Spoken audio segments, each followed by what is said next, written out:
જો એની ઉપર ગુસ્સી ટોક ન લાગતી હોય, જયરાસિંહની વાત નથી કરતો, પણ જે તાજેતરના ગુના 2020 પછી બનેલા છે એવા લોકો ઉપર જો ગુસ્સી ટોક ન લાગતી હોય તો આ ગુસ્સી ટોકનો જે ચાર્જશીટ જે નિખિલ ઉપર ફાઇલ થઈ છે એ રાજ્ય સરકારની ઈચ્છા શક્તિ હોય તો 100% એની અંદર સમરી ભરી શકાય. પરંતુ એટલે એ લોકોના કહેવાથી રાજદીપસિંહનું નામ પરાયણે જોડી દેવામાં આવેલું છે. પણ સુસાઇડ નોટની અંદર જો અમિતે લખેલી છે એમાં અનિરુદ્ધસિંહનું નામ હોય, પણ જો એને નથી લખેલી એમાં રાજદીપસિંહનું નામ ન હોય તો રાજદીપની આમાં સમરી ભરાય એવી લડત એ લોકોએ કરવી જોઈએ. એ વ્યાજબી અને ન્યાયિકપણાની લડત છે. એ એના પરિવારને કે એના સમર્થકોને કરવાની જરૂર નથી. એ લડત કરવાની જરૂર છે આ ગોંડલ તાલુકાની જનતાને. ગોંડલની જનતા જે ન્યાયની વાત કરે છે, જે પ્રમાણિકતાની વાત કરે છે, જે લોકો સમાંતરતાની વાત કરે છે, એ લોકોને આ કામ કરવું જોઈએ મારી દ્રષ્ટિએ. દર્શક મિત્રો, લાઈવ 24 ન્યૂઝમાં આપ સર્વેનું હાર્દિક સ્વાગત છે. રીબડા બાદ હવે ગોંડલમાં પણ મહાસભાનું આયોજન થવા જઈ રહ્યું છે. 5 સપ્ટેમ્બરના રોજ અનિરુદ્ધસિંહ રીબડાના સંદર્ભમાં એમના સાથ અને સહકાર આપવા માટે રીબડામાં 5 સપ્ટેમ્બરના દિવસે બપોરના 2 કલાકે મહાસંમેલનનું આયોજન કરવામાં આવ્યું. હવે 1 મહિના બાદ એટલે કે 5 ઓક્ટોબરના દિવસે નિખિલ ડોંગા કે જે રહેવાસી સુરતના છે, એમના પર ઘણા બધા કેસો છે, સૌરાષ્ટ્રમાં આવું તેમના માટે પ્રતિબંધિત વિસ્તાર છે, છતાં પણ નિખિલ ડોંગા સુરતમાં બેઠા બેઠા ગણેશ ગોંડલના ગઢમાં, જયરાસિંહ જાડેજાના ગઢમાં અસર પાડી રહ્યા છે. અને હવે 5 ઓક્ટોબરના દિવસે પાટીદાર સમાજના આગેવાનો એમના સૌરાષ્ટ્રના મંત્રીમંડળ દ્વારા દરેક સમાજના લોકોને આહવાન કરવામાં આવ્યું છે કે નિખિલ ડોંગા પર જે ગુસ્સી ટોકની કલમ લાગી છે તે રદ કરવામાં આવે. એના પર આ મહાસંમેલનનું આયોજન કરવામાં આવ્યું છે. એક બાદ એક નવા કિસ્સાઓ સામે આવી રહ્યા છે. અનિરુદ્ધસિંહ જાડેજા, હવે નિખિલ ડોંગા મહાસંમેલનો પર મહાસંમેલન કરી રહ્યા છે. પણ સવાલ એ છે કે શું કાયદો બદલાશે? અનિરુદ્ધસિંહ જાડેજા માટે પણ શું કાયદો બદલાશે કે નિખિલ ડોંગા માટે કાયદો બદલાશે? આ જ વિષય પર ચર્ચા કરવી છે. ગોંડલથી અમારી સાથે સામાજિક કાર્યકર અને સાથે સાથે પાટીદાર આગેવાન એવા રાજુભાઈ સખિયા જોડાઈ ગયા છે. રાજુભાઈ, લાઈવ 24 ન્યૂઝમાં આપનું હાર્દિક સ્વાગત છે. જી બેન, નમસ્કાર. નમસ્કાર રાજુભાઈ. સવાલો તો ઘણા બધા થઈ રહ્યા છે. સવાલો હાસ્યાસ્પદ પણ છે કે ભાઈ હવે આ લોકો કાયદો બદલવાની વાતો કરી રહ્યા છે, સમર્થન કરી રહ્યા છે, એ પણ એવા આરોપીઓનું કે જેમને ભૂતકાળમાં ઘણા બધા એવા કહેવાય કે કાંડ કર્યા છે, હત્યાઓ કરી છે. અનિરુદ્ધસિંહ જાડેજાની વાત કરું કે પછી હું નિખિલ ડોંગાની વાત કરું. અનિરુદ્ધસિંહ જાડેજાને આપણે સાઈડમાં રાખીએ છીએ. અત્યારે વાત કરવી છે નિખિલ ડોંગાની કે નિખિલ ડોંગા પર ગુસ્સી ટોકની જે કલમ લગાવવામાં આવી છે એના સંદર્ભમાં હવે 5 ઓક્ટોબરના દિવસે મહાસંમેલન ગોંડલમાં યોજાવાનું છે. શું કહેવું આપનું? બિલકુલ બેન, મેં પણ સોશિયલ મીડિયાના માધ્યમથી જોયું અને મને ધ્યાનમાં આવ્યું. પણ એમાં 5 સપ્ટેમ્બરના યોજાવાના અને એના પછી ન યોજાવાના પણ સમાચાર મેં સાંભળ્યા છે. એટલે કદાચ એવી કોઈ આયોજન મને હજી હાલમાં દેખાતું નથી.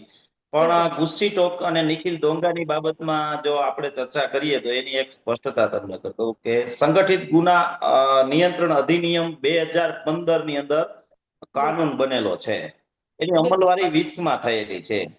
જે ચાર્જશીટ ની અંદર નિખિલ ડોંગાના ગુના લેવામાં આવ્યા છે, ઈ ગુના જે વધુમાં વધુ ગુનાની સંખ્યા જે છે ઈ 2020 પહેલાની છે. એટલે સંગઠિત ગુના નિયંત્રણ અધિનિયમ, કારણ કે આપણા ભારત દેશના કાયદાની અંદર જે કાયદો જે સમયથી લાગુ પડે ત્યારથી એની અમલવારી ગણવાની હોય છે. તો આને તો અગાઉના કેસો પણ એની ચાર્જશીટમાં લઈ અને એની ખોટી રીતે ગુસ્સી ટોક કરવા માટે અને એક વ્યક્તિને ઈ માણસ આવનાર સમયમાં એના માથે ખતરા રૂપ બને એવી એને લાગ્યું છે. એટલા માટે આ બધું તંત્રનો ઉપયોગ કરી અને પોલીસે આ રાજ્ય સરકારના કાયદાનો દુરુપયોગ કરેલો છે. એ મેં પહેલા પણ ઘણી વખત કીધેલું છે અને આજે પણ આપના ચેનલના માધ્યમથી લોકોને કહું છું કે ભાઈ ગુસ્સી ટોક સર્વપ્રથમ ફાઉન્ડેશન વગરની છે. નિખિલ ડોંગાના 2020 પછીના ગુનાની વાત કરવામાં આવે તો પ્રિઝન એક્ટ સિવાયના ગુના લગભગ મારા ધ્યાન ઉપર એકેય આવેલા નથી જેમાં નિખિલ ડોંગા આરોપી હોય. બિલકુલ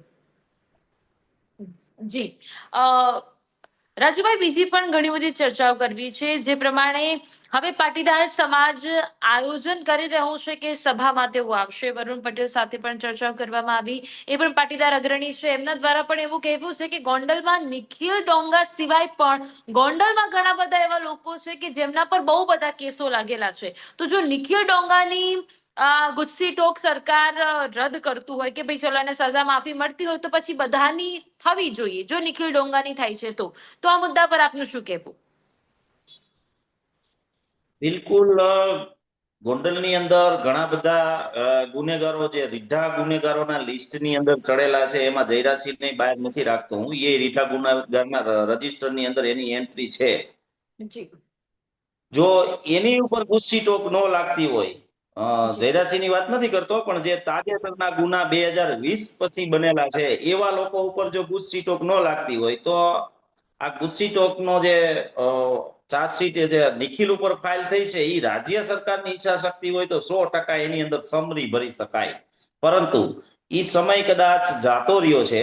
નામદાર કોર્ટની અંદર આનું ટ્રાયલ પણ ચાલુ થઈ ગયું છે અને નામદાર કોર્ટ એટલે એક કુદરત છે.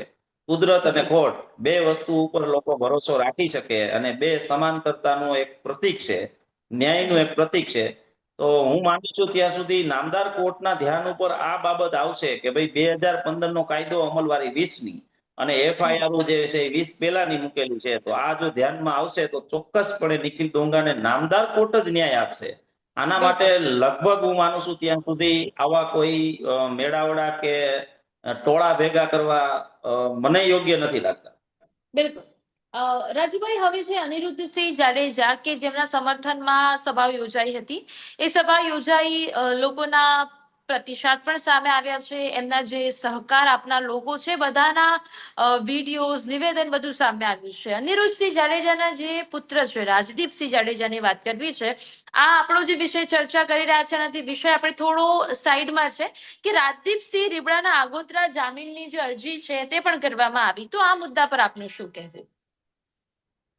જો બેન, સર્વપ્રથમ જે અમિત કૂટ હત્યા કેસની અંદર હત્યા કરવા માટે મજબૂર કરવાના ગુનામાં અનિરુદ્ધસિંહ અને એમના દીકરા રાજદીપસિંહને માત્ર સુસાઇડ નોટના આધાર ઉપરથી આરોપી તરીકે જોડવામાં આવેલા છે.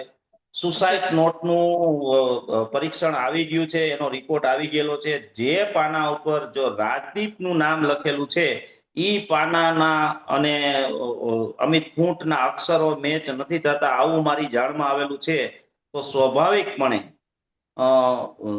ન્યાયિક બાબતની વાત કરતા, ન્યાયની બાબતની વાત કરતા જાતિ, ધર્મ અને પક્ષપાતને છોડી અને 5-25 એવા આગેવાનોએ આ વસ્તુ છે એ રાજકોટ જિલ્લાના પોલીસ અધિક્ષક સમક્ષ રાખવી જોઈએ અને એની અંદર રાજદીપને આ એફઆઈઆરમાં સમરી ભરવા માટેની ગુહાર લગાવવી જોઈએ. જો ખરેખર લોકો જાણે જ છે અને ફરિયાદી પણ જાણે જ છે, પરંતુ એ તો બધાય અમુક લોકોના કહેવાથી, જેના હું ખ્યાલ જ છે બધાને કે કોના કહેવાથી કોના નામ નાખવામાં આવ્યા છે, એ બધું જગ જાહેર છે. કોઈ આપણે એને ખુલ્લું કરી તોય ભલે, ન કરી તોય ભલે, કાંઈ ફરક પડતો નથી.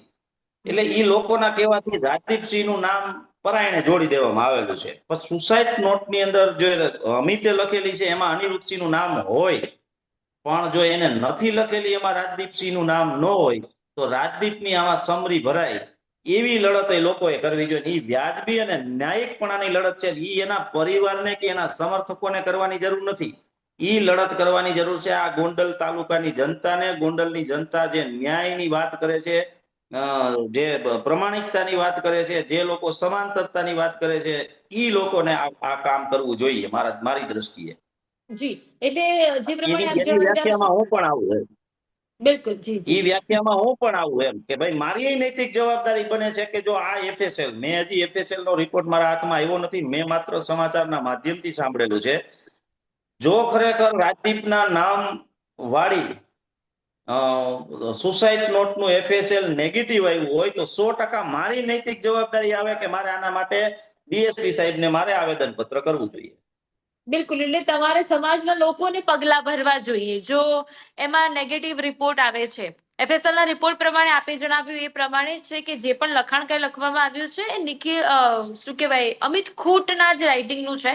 અને જે પ્રમાણે આપ કહી રહ્યા છો કે ભાઈ જો કદાચ રાજદીપસિંહ જાડેજાનું આમાં કઈ હોય તો એ સજાપાત્ર છે, પણ નથી તો પછી સમાજના આગેવાનો પહેલ કરવી જોઈએ. જે ગોંડલના લોકો કહે છે કે અમે સત્યની સાથે છીએ, તો પછી ચોક્કસપણે આપણે લડત આપવી જોઈએ ને પહેલ કરવી જોઈએ.